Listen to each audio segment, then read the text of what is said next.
Assalamualaikum warahmatullahi wabarakatuh. Perkenalkan, nama saya Desi Sulistiana. Saya CGP Angkatan 8 dari Kabupaten Pamekasan.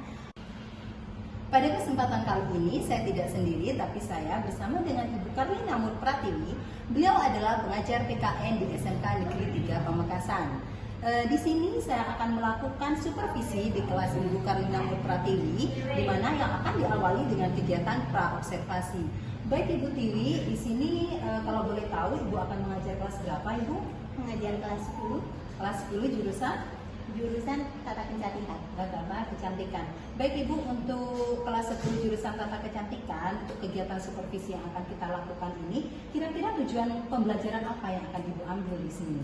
Ya, untuk tujuan pembelajaran yaitu peserta didik menguraikan hubungan Pancasila dengan Undang-Undang Dasar, di mana nantinya siswa akan diminta untuk mencari pasal-pasal yang ada di dalam Undang-Undang Dasar untuk dikaitkan kepada Pancasila. Seperti itu. Oh baik Ibu. Sedangkan untuk area pengembangannya sendiri Ibu, berdasarkan tujuan yang sudah Ibu sebutkan tadi, kira-kira area pengembangan apa yang akan Ibu kembangkan di sini? Untuk area pengembangan ada dua. Area pengembangan yang pertama di ranah kognitif atau pengetahuan untuk mengukur sejauh mana pemahaman siswa terhadap materi, dan yang area pengembangan selanjutnya yaitu area pengembangan keterampilan. Dari sini kami akan melihat bagaimana hasil presentasi siswa dari hasil diskusi kelompok yang dikerjakan oleh mereka. Baik. Kalau boleh saya simpulkan bahwasanya di sini dua area pengembangan di situ akan terintegrasi ya Ibu ya. Selain Ibu mengambil area pengembangan kognitif, keterampilan pun akan muncul di sini. Baik Ibu, sedangkan untuk rancangan pembelajarannya sendiri, bagaimana Ibu menyusun rancangan pembelajaran dalam kegiatan kali ini? Untuk rancangan pembelajaran di sini ada strategi yang saya gunakan yaitu pembelajaran berdiferensiasi. Kemudian untuk model, di pertemuan kali ini saya menggunakan model discovery learning.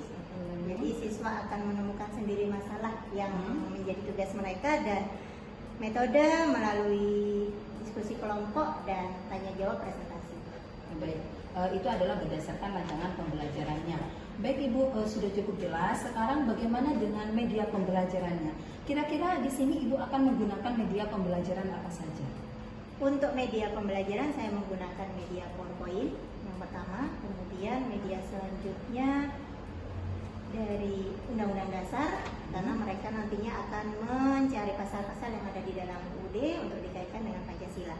Dan yang terakhir nanti siswa akan menuangkan hasilnya di dalam LKPD. Sedangkan untuk penggunaan PowerPoint-nya sendiri, Bu Tiwi di sini akan menggunakan PowerPoint di situ untuk menuangkan apa di sini Bu?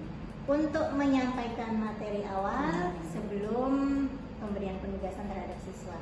Baik, jadi di sini semua terkait dengan rancangan pembelajaran yang Ibu akan lakukan di sini, salah satunya di situ adalah pembelajaran berdiferensiasi. Bahwasanya di situ mungkin sudah muncul juga ya, karena di sini media yang Ibu pakai di situ juga cukup variatif, di mana di situ Ibu menggunakan media pembelajaran berupa PTT, PPT, kemudian LKPD, dan satunya Ibu kalau boleh tahu? Dalam bentuk textbook ya, dalam bentuk teks, berarti di situ untuk siswa bisa menemukan pasal-pasal yang terkait dari undang-undang tersebut. Baik Ibu, mungkin cukup sekian pembahasan untuk pra-observasi kita, untuk kegiatan supervisi kita. Di sini kita akan melakukan supervisi kira-kira hari apa Ibu di sini punya waktu? Untuk kelas yang mengajar untuk kelas kecantikan itu saya ada di hari Rabu, jam pertama, kedua. Ya baik Ibu, kita bisa jumpa kembali pada hari Rabu jam pertama dan jam kedua. Terima kasih Ibu atas waktunya. Semoga kegiatan supervisi nanti kita akan berjalan dengan lancar. Assalamualaikum warahmatullahi wabarakatuh. Waalaikumsalam warahmatullahi wabarakatuh. Waalaikumsalam warahmatullahi wabarakatuh. Selamat pagi anak-anak. Pagi Ibu. Bagaimana kabar kalian hari ini? Alhamdulillah baik. Alhamdulillah baik. Sebelum kita memulai pelajaran pada pagi hari ini, alangkah baiknya kita berdoa terlebih dahulu supaya kita selalu diberikan keselamatan, diberikan kemudahan dalam menuntut ilmu, ya, dan diberikan kesehatan. Silahkan pada ketua kelas pimpin doa.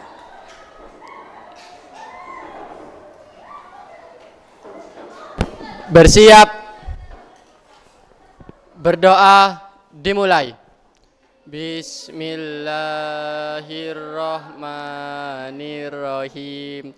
Raditu billahi rabban wa bil islami dina wa bi Muhammadin nabiyyan wa rasulah matika ya arhamar rahimin. Terima kasih. Sebelumnya Ibu mau absen dulu. Hari ini ada yang tidak masuk? Ada yang tidak masuk? Siapa? Bulkis masih sakit ya, habis operasi. Kamilia sakit. Kemudian siapa satu lagi? Rifda. Oke. Ada keterangan Rifda? Tidak ada.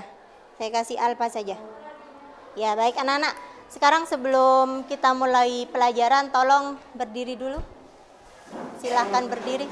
Sudah, kalau sudah silahkan dicek di bawah bangkunya. Kalau masih ada sampah silahkan diambil. Kita membiasakan habis banjir sekolahnya. Ya, supaya belajarnya lebih tenang, lebih nyaman. Kotoran di bawah? Tidak ada? Ya, kalau kembali dikeluarkan bukunya. Sebelumnya Ibu mau tanya, pada pertemuan di semester 1 kalian kan sudah memasuki di semester 2 ya, di awal semester 2. Pada saat semester 1 adakah yang masih ingat materi di semester 1 itu materinya apa saja? Materi terakhir yang kemarin kita bahas materinya tentang apa? Tentang Pancasila. Kemudian yang bab keduanya Undang-Undang Dasar. Materi terakhirnya di bab 2 yaitu Undang-Undang Dasar. Kaitannya sama Undang-Undang Dasar. Negaranya Lambang Garuda, Pancasila. Dan semboyannya Bhinneka Tunggal Ika. Bhinneka Tunggal Ika. Oke, terima kasih Farhan. Tepuk tangan dulu buat Farhan.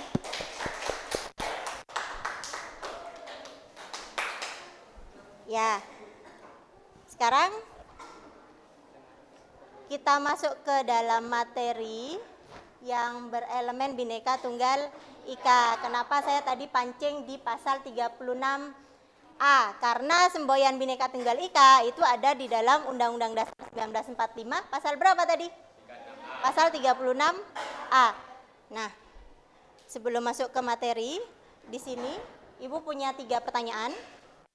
Ya, untuk pertanyaan yang pertama, tahukah kamu apakah arti dari Bhinneka Tunggal Ika?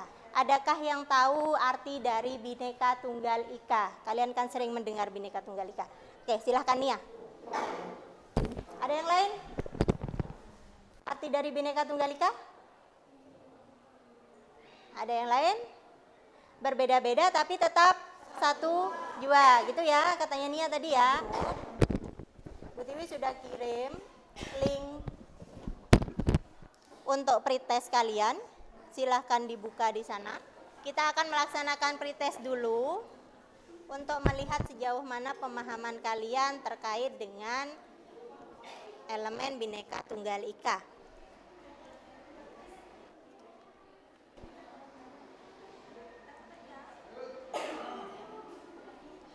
Sudah? Sudah semua ya? Ya, saya cukupkan sudah 5 menit. Nanti hasilnya kita akan bahas bersama. Yang akan kita capai pada pertemuan pagi hari ini yaitu capaian pembelajarannya, peserta didik dapat mengidentifikasi pengaruh keanggotaan kelompok lokal, regional, nasional, dan global terhadap pembentukan identitas serta memahami makna dan nilai dari keragaman. Di dunia ini ada beragam identitas. Ada identitas itu sendiri, ada dua. Ada yang sifatnya alami dan ada yang sifatnya sosial. Ketika berkumpul dalam sosial. Kemudian ada identitas kelompok yang sifatnya alami dan ada yang sifatnya sosial. Selanjutnya di sini ada gambar. Di sini ada gambar tentang anak kecil. Adakah yang bisa memberikan pendapat terkait dengan gambar yang ada di layar? Silahkan. Silahkan beri pendapat terkait dengan gambar di depan. Kira-kira menurut kamu ini gambar? Perbedaan ras. Perbedaan Ras. ras. Iya. Perbedaan ras dari dua anak ini. Iya. Ya, yang satunya anaknya Warna kulit warna kulitnya warna putih, Iya. kuning ya. Yang satunya warna hitam. hitam. Gitu ya. Ada lagi yang mau memberikan pendapat? Gitu ya. Kulitnya warnanya merah. Biasanya nanti kalau sudah besar itu anaknya akan putih. Gitu ya. Oh, rambutnya banyak, rambutnya keriting. Kan begitu kan? Ya. Cirinya ras Melayu itu bagaimana? Kulitnya kuning atau sawo matang. Kemudian kalau di daerah Papua tadi termasuk dalam ras yang mana? Ras negroid. Ras negroid. Ini ya, cirinya bagaimana ras negroid? Hitam. Kulitnya cenderung lebih gelap, hitam. Rambutnya keriting. Apa lagi? Matanya lebih besar. Begitu. Nah, selanjutnya di sini kita lihat video dulu. Kasus kekerasan yang dipicu masalah keberagaman di Indonesia. Indonesia merupakan negara yang beragama. Indonesia memiliki suku bangsa, adat istiadat, budaya dan ras yang berbeda-beda tersebar di wilayah Indonesia. Namun keberagaman tersebut terus dilakukan diuji dengan munculnya Sudah ya. Dari video barusan, kira-kira apa yang bisa kalian tangkap? Ya, Ririn, silahkan. Ada konflik, Bu. Ada konflik di dalam video. Konflik apa saja? Konflik sampai Konflik Ambon, sampai 998, konflik Ahmadiyah. konflik Ahmadiyah. Nah, sekarang karena materinya metodenya menggunakan PBL, Bu Tiwi mau minta kalian untuk membentuk kelompok. Berarti ada sekitar 5 kelompok ya. Silahkan bergabung dengan kelompok 1 di sebelah sini, kelompok 2 di sebelah sini, kelompok 3 di sini.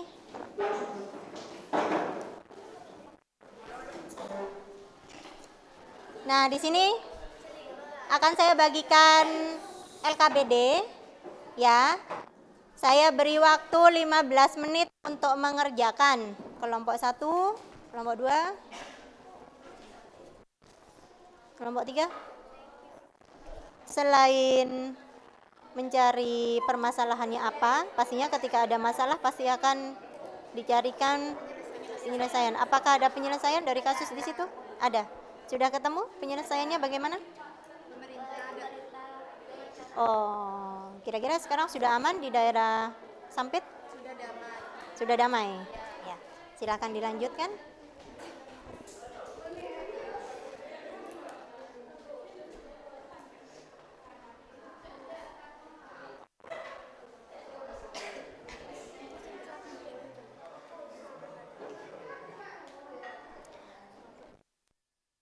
Sini ya. Oke. Permasalahannya bagaimana di situ?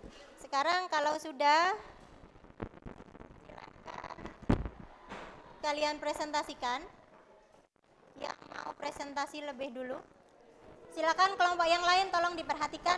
Nanti ketika ada yang kurang jelas atau ada yang mau diberikan saran, bisa disampaikan kepada kelompok 1. Silakan kelompok 1. Assalamualaikum warahmatullahi wabarakatuh.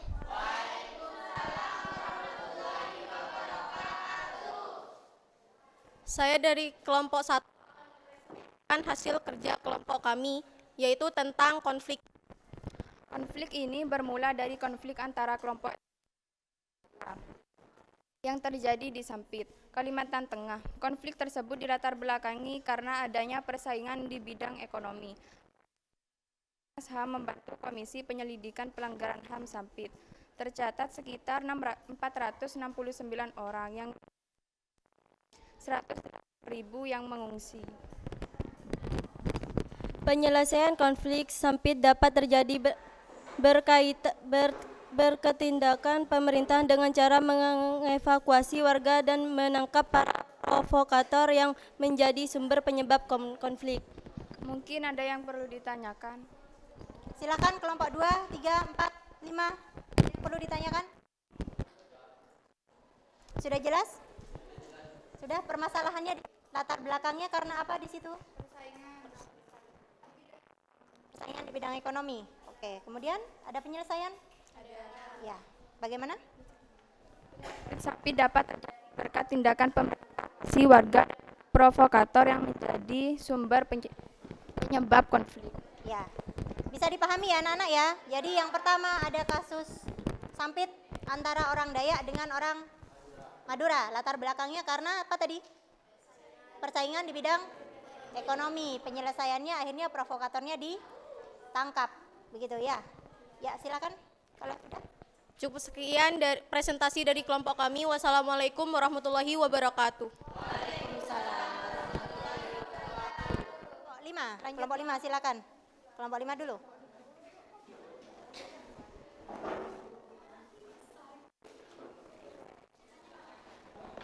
Dari hasil penjelasan materi, kemudian dari hasil presentasi kelompok, kira-kira kalian sudah bisa menyimpulkan terkait materi yang kita pelajari hari ini? Ya, bahwa memang sebenarnya kita itu beragam.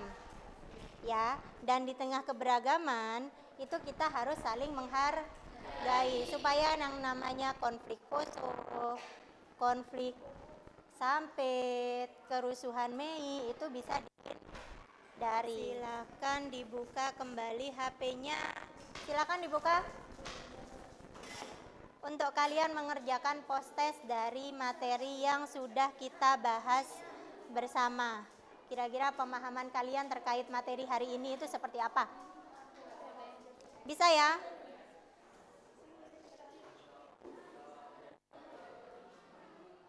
Sudah selesai semua? Kalau sudah, kita refleksi dulu terkait pembelajaran pada pagi hari ini. Kaitannya dengan keberagaman identitas yang ada di Indonesia. Ya, adakah yang bisa menyimpulkan, yang bisa merefleksikan terkait pertemuan pada pagi hari ini?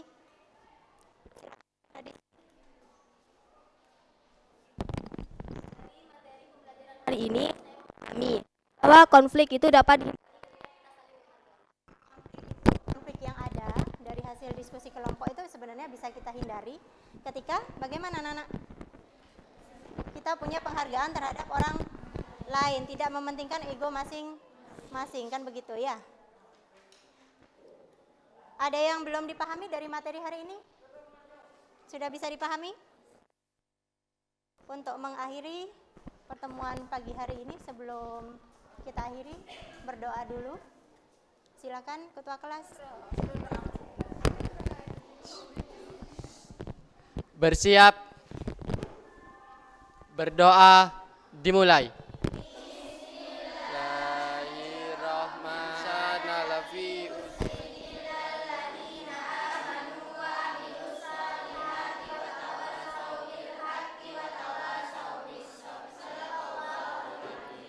Ya, terima kasih atas perhatian dan kerjasama dari kalian. Semoga apa yang kita pelajari hari ini memperoleh manfaat dan diridhoi oleh Allah. Ya, sekian. Buti akhiri. Wassalamualaikum warahmatullahi wabarakatuh.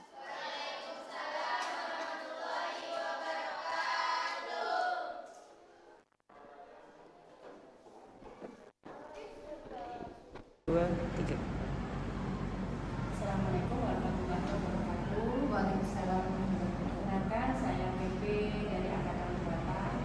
Pada saat ini kami akan melaksanakan observasi akademik yang sudah dilakukan oleh Ibu Desi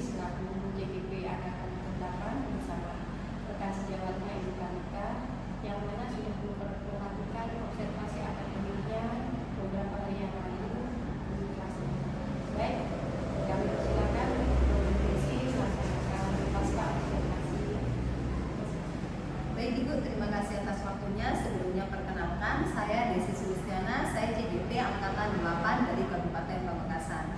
Di sini saya akan melakukan kegiatan pasca supervisi akademik, di mana di situ dengan rekan sejawat saya yaitu adalah Ibu Karlina Mupratiwi.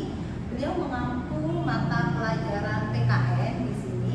Di sini kami sudah melakukan kegiatan pra-observasi, kemudian di situ di minggu kemarin pada hari Rabu tepatnya kita melakukan kegiatan supervisi akademik, dan sekarang tiba pada sesi yaitu adalah kegiatan pasca supervisi akademik. Baik Ibu Tiwi, sebelumnya terima kasih atas waktu yang sudah diluangkan di sini dari kegiatan awal sampai saat ini. Dari kegiatan observasi kemarin, ketika kegiatan supervisi, kira-kira apa yang Ibu rasakan di sini selama kegiatan supervisi kemarin? Dari hasil supervisi kemarin saya merasa senang karena ada observer, memang seperti ada berbeda di sana karena memang biasanya hanya saya dengan siswa, namun kali ini ada observer yang mendampingi saya ketika melakukan proses belajar. Pasti ada sesuatu yang berbeda ya, yang mana biasanya di situ kita merasa lebih dekat dengan siswa, kita bisa mengajar sesuai dengan itunya kita. Namun di sini tiba-tiba ada orang lain di sini. Terima kasih, mohon maaf sudah mengganggu. Kemudian yang kedua di sini dari tujuan pembelajaran dan yang dilakukan ketika kegiatan pembelajaran kemarin. Kalau boleh diulangi lagi nih Bu, sebenarnya sudah dibahas ketika pra-observasi kemarin. Mungkin nantinya ada perubahan dari apa yang sudah kita bahas kemarin. Apa tujuan pembelajaran ketika dilakukan supervisi kemarin? Tujuan pembelajarannya masih sama, di mana peserta didik diminta untuk menganalisa hubungan antara Pancasila dengan Undang-Undang Dasar 1945. Baik, terima kasih Ibu. Kemudian itu adalah tujuan pembelajaran. Sebagaimana dengan area pengembangannya sendiri? Aspek-aspek apa di sini Ibu kembangkan dari kegiatan pembelajaran yang sudah Ibu lakukan? Ya, area pengembangannya saya mencakup dari 3 aspek. Yang pertama aspek kognitif, itu sudah pasti. Kemudian aspek keterampilan, di sini saya menilai bagaimana kecakapan siswa dalam presentasi, dan juga ada pengembangan sosio-emosional antara guru dan antar peserta didik. Kemudian aspek sikap mengenai tanggung jawab dan kerjasama siswa di dalam tim diskusi keluarga.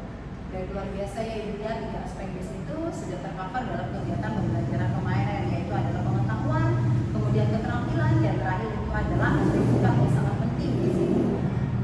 Kemudian bagaimana dengan langkah-langkah pembelajarannya itu sendiri Ibu? Langkah pembelajarannya saya menggunakan strategi pembelajaran diferensiasi dengan pendekatan sosio-emosional. Ada diskusi, tanya jawab, presentasi, dan untuk model saya menggunakan disruptive learning, artinya siswa kami menemukan sendiri masalah dari mereka yang mengenai tugas tersebut, dan untuk metode itu tadi diskusi, ceramah, tanya jawab, kerjaan tugas seperti itu. Baik, luar biasa Ibu. Berarti di sini Ibu sudah menyesuaikan berdasarkan kebutuhan siswa. Karena kenapa? Di sini kan Ibu menggunakan pembelajaran yang berdiferensiasi. Dalam artian itu sudah tahu menempatkan ini loh pembelajaran cocok dengan minat dan bakat anak saya. Jadi pembelajaran berdiferensiasi tersebut. Baik, terima kasih Ibu. Dari kegiatan pembelajaran tersebut, apakah Ibu menemukan hambatan atau kendala dalam kegiatan pembelajaran tersebut? Selama kegiatan pembelajaran yang namanya hambatan itu pasti ada, karena memang siswa itu macam-macam kondisi. Salah satu yang saya temukan itu siswa kurang aktif. Setelah saya analisa, sepertinya dari kelompok itu pembuatan kelompok saat diskusi terlalu banyak. Ya. Jadi ada siswa yang sudah temannya saja yang mengerjakan, ada siswa yang lain dia fokus sendiri dengan kegiatan. Itu hambatan yang saya hadapi ketika belajar.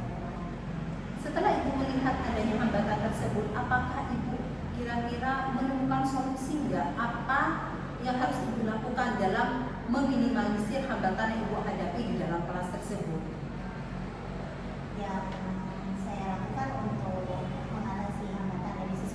dilakukan ya Ibu ya. Nah, Solusinya saya akhirnya memikirkan untuk bagaimana kalau kelompok itu dibuat lebih sedikit saja. Jadi siswa itu benar-benar bertanggung jawab, benar-benar aktif dalam pengerjaan tugas yang diberikan. jadi setiap siswa ini berperan aktif dalam kegiatan pembelajaran. Kalau saya ingat-ingat kemarin memang kalau tidak salah cuma ada 4 kelompok dan setiap kelompok di situ terdiri atas 6 sampai 7 siswa, sehingga menyebabkan kayaknya kurang efektif karena terlalu besarnya anggota di setiap kelompok-kelompok tersebut. Luar biasa Ibu, mungkin itu bisa menjadi rencana tindak lanjut nantinya.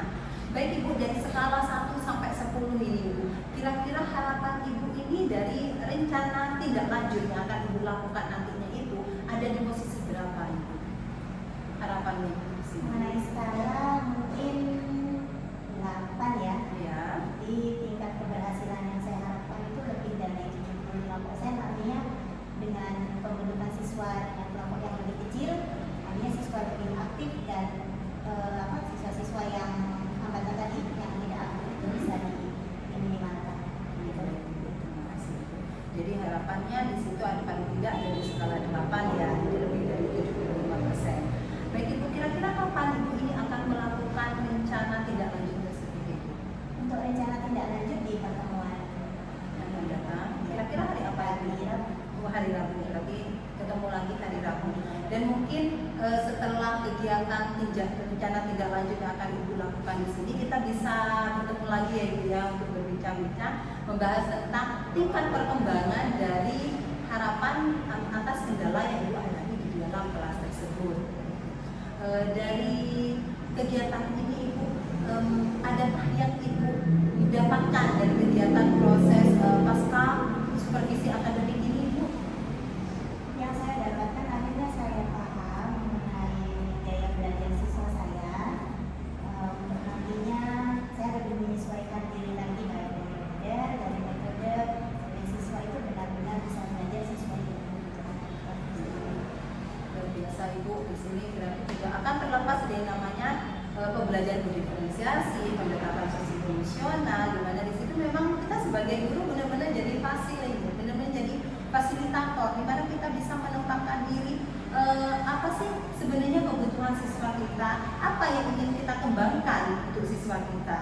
Baik Ibu, mungkin dari kegiatan setelah kegiatan rencana tindak lanjut yang akan Ibu lakukan, kita bisa ketemu lagi setelah hari Rabu, bisa hari Kamis, hari Jumat, kita bisa setting jadwal lagi untuk membahas tentang tingkat perkembangan dari rencana tindak lanjut yang Ibu lakukan.